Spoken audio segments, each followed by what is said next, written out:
Сәлеметсіздер ме? Шаян белгісінде туылған жандар, бұл сіздердің қыркүйек айына арналған астрологиялық жұлдызнамаларыңыз.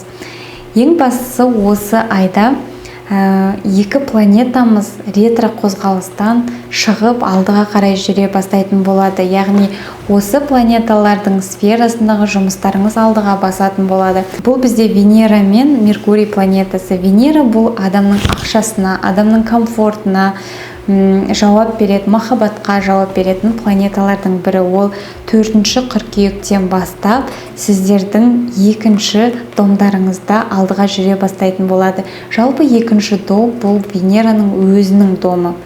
Ол жерде ол өзін өте комфортно сезінеді. Ол сіздердің екінші домдарыңызда соңғы 2 ай бойы ретро болды. Яғни сіздерде ақшалай қиындықтар, жаңағы өзіңіздің личный кірісіңізде кішкене қиындықтар болса, осы айдан бастап барлығы орнына келетін болады. Жұмысыңыз жүріп дегендей, жаңағыдай қандай да бір түйіндер шешілетін болады. Яғни Венера қайтадан гармоничный болады, өзінің состояниясына келеді.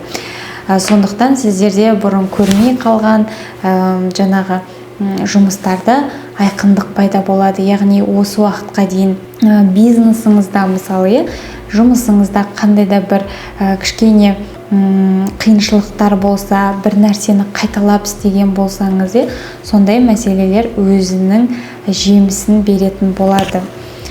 Одан кейін 4-ші қыркүйек күні бізде керісінше Юпитер планетасы ретро қозғалысқа кіретін болады.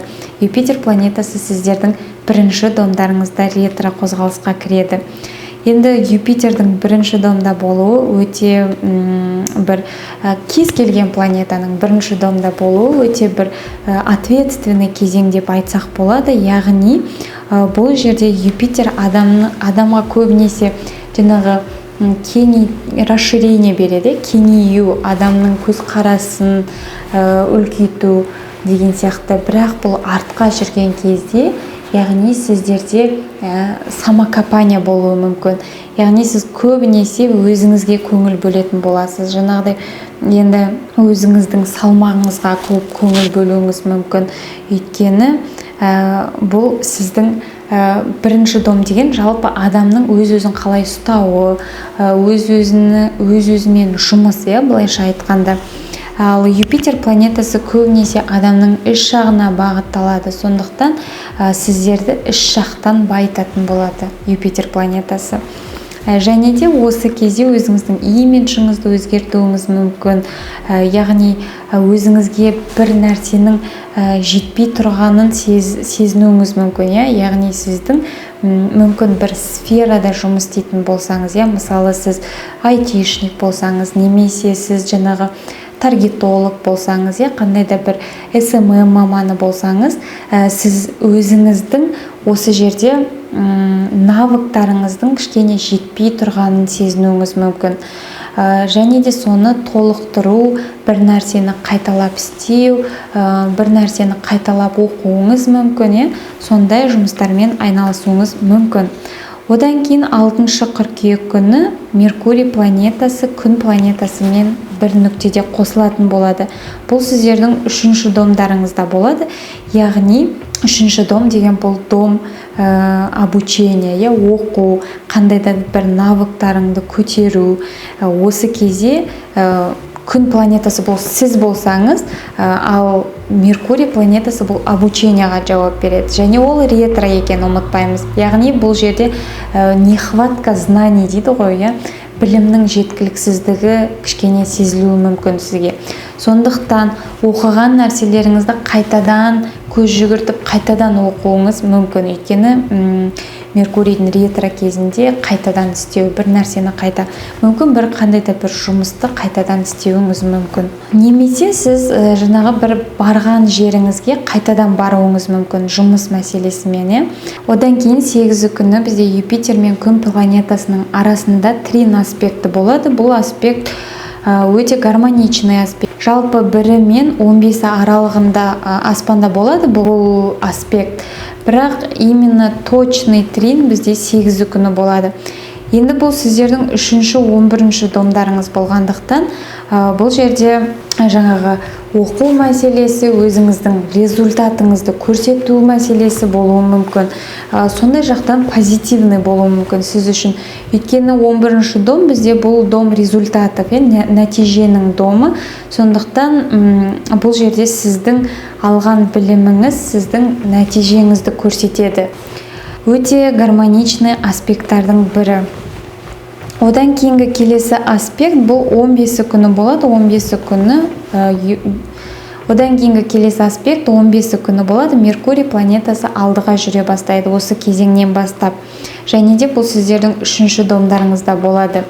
Яғни сіздің алған білімдеріңіз, сіздің жаңа қайталап оқыған нәрселеріңіз, Меркурийдің ретро кезінде сіздің қандай да бір навыктарыңыз барлығы сізге өзінің жемісін әкеледі. Яғни барлығы жақсы ағынға түсетін болады. Көп нәрсені түсіне бастайсыз, мүмкін сізге осы 15-не дейін кішкене қиынырақ болған нәрселер, сіз кішкене түсінбей жатқан нәрселер сізге түсінікті бола бастайды. Одан кейін 15 күні бізде еще жаңадан ай туады. Бұл да сіздердің 3-ші домдарыңызда болады. Жалпы сіздер үшін 3-ші дом осы айда өте маңызды. Егер жұмысыңызға байланысты қандай да бір саяхаттар болса, алыс емес, жақын жерге барып келу болса, осы 15-нен кейін барыңыздар. Именно жұмыс барысы бойынша. Енді жаңа ай туған кезде адам көбінесе жаңа энергия келеді, прилив энергия болады адамда. Көп нәрсені жаңадан бастайды, жаңа қадам жасайды, жаңа шешімдер жасайды адам осы кезде. Және де 3-ші дом болғандықтан сіз жаңағы бір жерге бару деген сияқты, немесе бір нәрсені оқу, білім алу, өзіңіздің біліміңізді көтеру деген сияқты мәселелерде бір шаг жасайтын боласыздар, бір қадам жасайтын боласыздар. Осы кезде жаңағы өзіңізге керекті техникалық нәрсе, транспорт, мысалы автомобиль алам деп шешсеңіз, осы 15-нен кейін алсаңыздар өте керемет болады. Одан кейінгі келесі аспект бұл бізде 16 күні болады. 16 күні тағы да гармоничный аспект болады. Бұл жерде де күн планетасы аспект жасайды Уранмен. Бұл да сіздердің 11-ші, 3-ші домдарыңызда болады. Яғни Уран планетасы бұл өте сондай спонтанный планеталардың бірі. Күн планетасы бұл сіздің эгоңыз, сіздің ядроңыз, іш жағыңыздағы. Сондықтан бұл жерде енді Уран планетасы көбінесе бізде социальный сетьқа жауап береді, және де ол 11-ші домдарыңызда тұр. 11-ші домда бізде социальный сеть, көп адамдардың арасы, группа людей дейді. Группадағы адамдардың арасы. Яғни күн планетасы сіз, және ол 3-ші домда.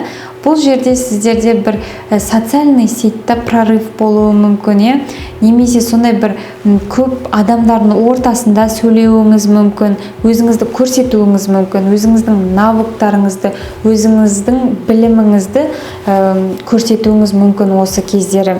Егер бір жерде выступать ететін болсаңыз, сөйлеу керек болсаңыз, немесе сіздің жаңағы бір курс жасасаңыз, курсыңызды осы кезде стартовать етсеңіз болады. Одан кейін қандай да бір көп адамдардың ішінде сізде сондай выступление, сөз сөйлеу керек болса, осы кез 16-сы күні өте қолайлы кезең сіздер үшін. Одан кейінгі келесі аспект 17-сі мен 21-і күні аралығында болады.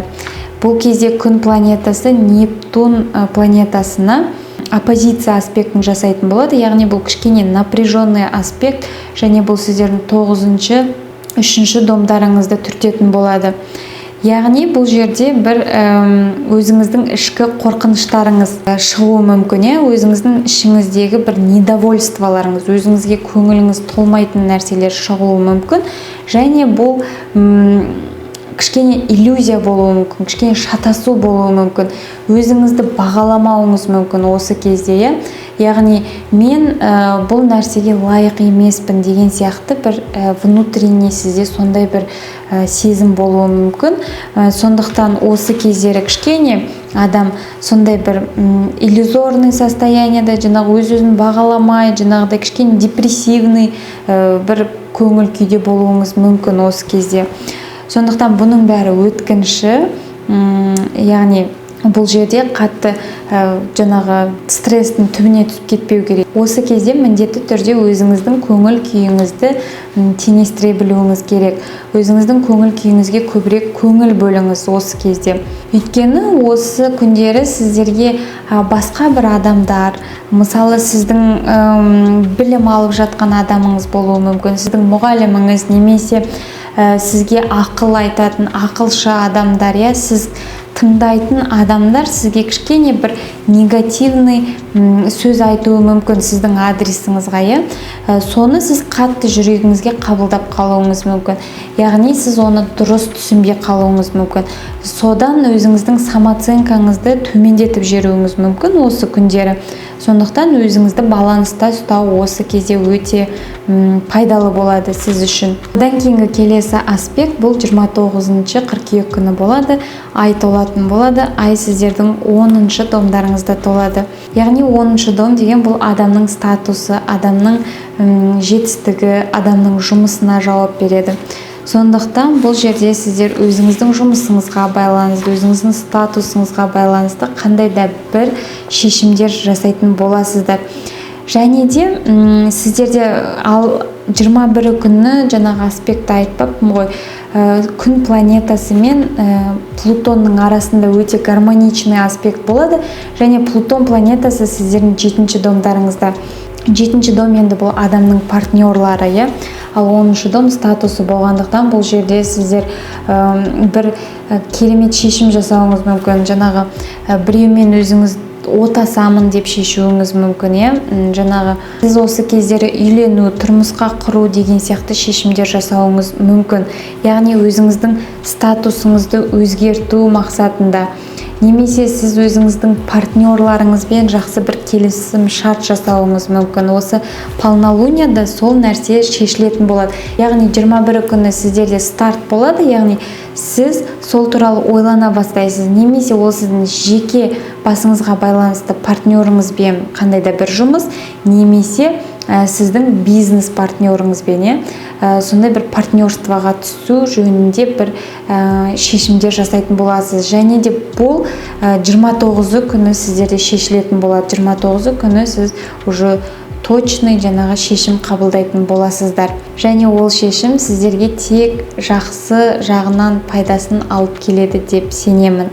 Жалпы осы айда көп планеталар, жалпы осы айда күн планетасы маңызды. Ол көп планеталармен әртүрлі аспекттер жасайтын болады. Оның ішіне гармоничный бар, оның ішіне напряженный аспект бар. Жалпы күн планетасы бұл адамның өзі, адамның эгосы, адамның күш қуаты, сізсіз да күн планетасы. Сондықтан барлығы осы айда өзіңізге байланысты болады. Өзіңіздің қабылдаған шешімдеріңізге, өзіңіздің қимыл іс-әрекетіңізге байланысты болады. Сондықтан басқа адамдарға сеніп, менің жұмысымды басқа әкем, шешем, немесе күйеуім және тағы басқа адамдар шешіп береді деген бұл айда жүрмейді. Осы айда барлығы сізге байланысты болады. Сондықтан өзіңізге жақсы жағынан шешімдер қабылдайсыздар деген ойдамын. Бақытты болыңыздар, бай болыңыздар, келесі кездескенше сау болыңыздар.